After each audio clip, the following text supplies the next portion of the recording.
The United States, of course, is our most important ally and trading partner. And amongst all of the Canadian provinces, Alberta has the deepest economic ties to the United States and strong social connections that go back well over a century. I wish the new administration and the people of the United States every success in the coming years. With over $100 billion worth of exports to the United States every year, Alberta has a broad range of important issues to work on to create prosperity for people on both sides of the border. But as friends and allies of the United States, we are deeply disturbed that one of President Biden's first actions in office has been to rescind the presidential permit for the Keystone XL pipeline border crossing. This is a gut punch for the Canadian and Alberta economies.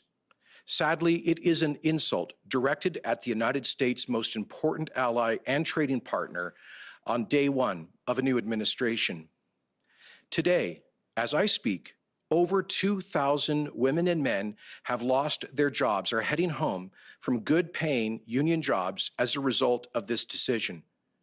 My thoughts go to every one of them as they cope with the distressing consequences of today's decision. We'll continue to fight for them and for the 59,000 jobs that this project would create. Let's be clear about what happened today. The leader of our closest ally retroactively vetoed approval for a pipeline that already exists and which is co-owned by a Canadian government, directly attacking by far the largest part of the Canada-US trade relationship, which is our energy industry and exports. The portion of Keystone XL that crosses the Canada-US border between Montana and Saskatchewan was installed last summer. It was built following a decade of rigorous environmental analysis and approval. Thousands of union workers are being fired as we speak as a result of the decision. This decision was made without even giving Canada the opportunity respectfully to make the case for how Keystone XL would strengthen U.S. national and energy security, how it would bolster both economies, and how our two countries could find a path together on climate and environmental policy. For months, we've been told that the Biden transition team would not communicate with foreign governments on this or other issues. And now a decision has been made without even giving us a chance to communicate formally with the new administration. That's not good faith. In my books, that's not how you treat a friend and an ally. For a friend and an ally, you show respect for your friends and by listening to them and giving them a chance to find common ground. The entire point of this project of Keystone XL is to strengthen the historic Canada-US relationship, building the modern infrastructure for safe, secure future exports of energy to the United States. With that, we could help our friends become less dependent on foreign oil imports, including from hostile OPEC dictatorships, some of which are openly hostile to the United States, and none of which share Canada's commitment to high environmental standards, to global stability, and to human rights. We're being told that this decision was made over concerns about climate policy.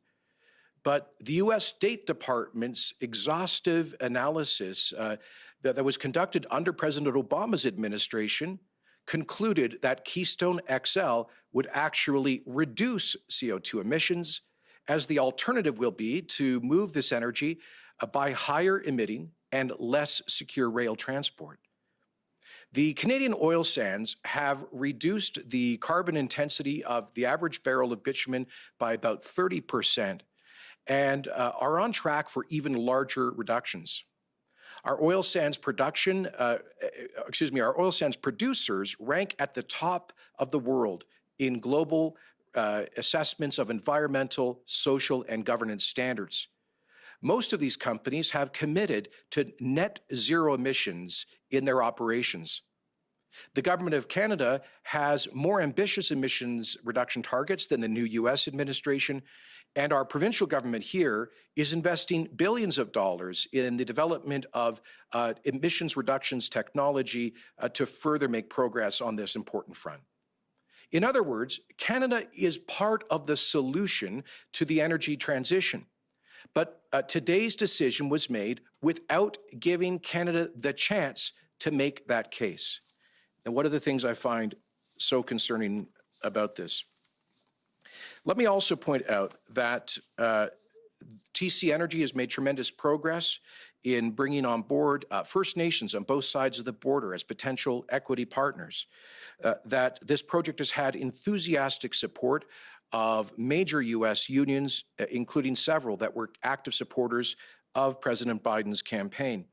It has the support of all state governments along the pipeline route. And in a large poll recently sponsored by Alberta's government, it indicates 71% of American voters, including a majority of Democrat Party voters, support construction of the Keystone XL project. And that number only goes up when people find out that construction is underway and the border crossing is in place. And so I call upon Prime Minister Justin Trudeau and his government to ask the new administration to sit down and to discuss this decision in the context of a way forward between Canada and the United States on environmental policy, climate policy, and energy security. Surely that is the least that our closest friend and ally owes Canada, which is to respectfully discuss this and review the decision in light of all of these and other facts. If, however, the U.S. government refuses to open the door to a constructive and respectful dialogue about these issues, then it is clear that the government of Canada must impose meaningful trade and economic sanctions in response to defend our country's vital economic interests.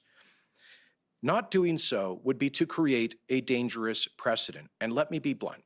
I believe it was the failure of this federal government to respond with strength to the veto of Keystone XL in 2015, which in part led to today's impasse. I believe that the transition team, the now administration, concluded from the lack of a meaningful response to the 2015 veto that this federal government doesn't really intend to stand up for this country's largest industry. I hope that's not true. I appreciate Prime Minister Trudeau's recent words, expressions of support for this project. But that support is only meaningful if it is followed by action which defends hundreds of thousands of Canadian workers in our country's largest industry, our largest export industry, that is our energy industry. As I say, a failure to act, a failure to respond in a meaningful and direct way will create a dangerous precedent. By far, Canada's largest export to the United States is our energy products, most of which are produced here in Alberta, a value of over $90 billion a year. That's twice the size of auto trade between Canada and the United States. It dwarfs, by comparison, the aviation sector in Quebec, the aquaculture, fisheries industry trade out of Atlantic Canada, the lumber industry trade out of British Columbia. The largest element of our trading relationship is this energy.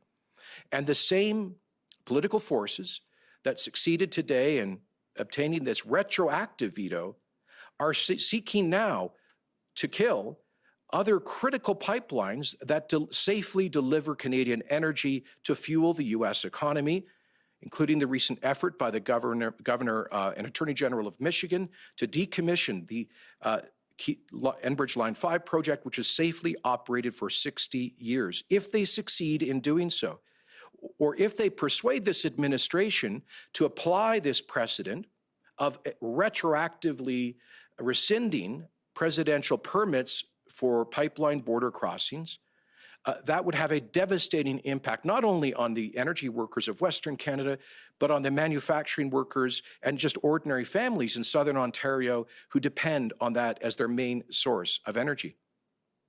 The senior climate policy advisor to now President Biden has openly expressed her opposition to the Line 3 replacement project. And so if there is not a strong and meaningful response to today's decision, I believe that those organizations will move, their next target will be the use of a presidential veto on other pipelines, which would be devastating to the largest industry of Canada's economy, which employs hundreds of thousands of workers.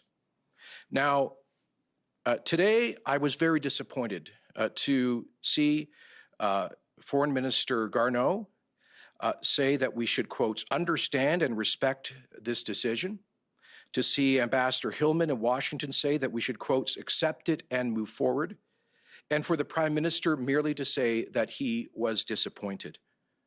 Now, let me compare this to the quite appropriate and strong response of Canada's government to efforts by the last president to undermine Canada's vital economic interests. You'll recall that former President Trump campaigned on ripping up NAFTA. But the Canadian government did not accept that and move forward. They did not understand and respect that decision. They fought it. They fought it quite rightly and strongly for 2 years to negotiate a sound new North American trade agreement. President Trump campaigned on imposing steel tariffs and aluminum tariffs on foreign imports to the United States. That was his campaign commitment. The position of the Trudeau government wasn't to accept that and move forward. It was not to understand that position of tariffs and to respect the decision, as they've said today. It was to fight it.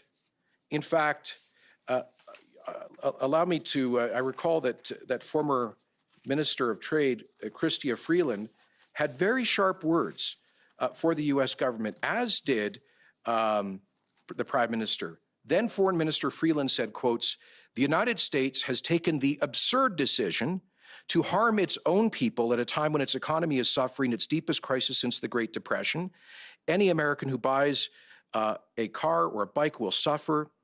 And she went on to say this was unnecessary, unwarranted, and entirely unacceptable, and that a trade dispute is the last thing anyone needs, but Canada will respond with strength, as it did with countervailing tariffs that got the attention of the American government and caused the policy to be reversed.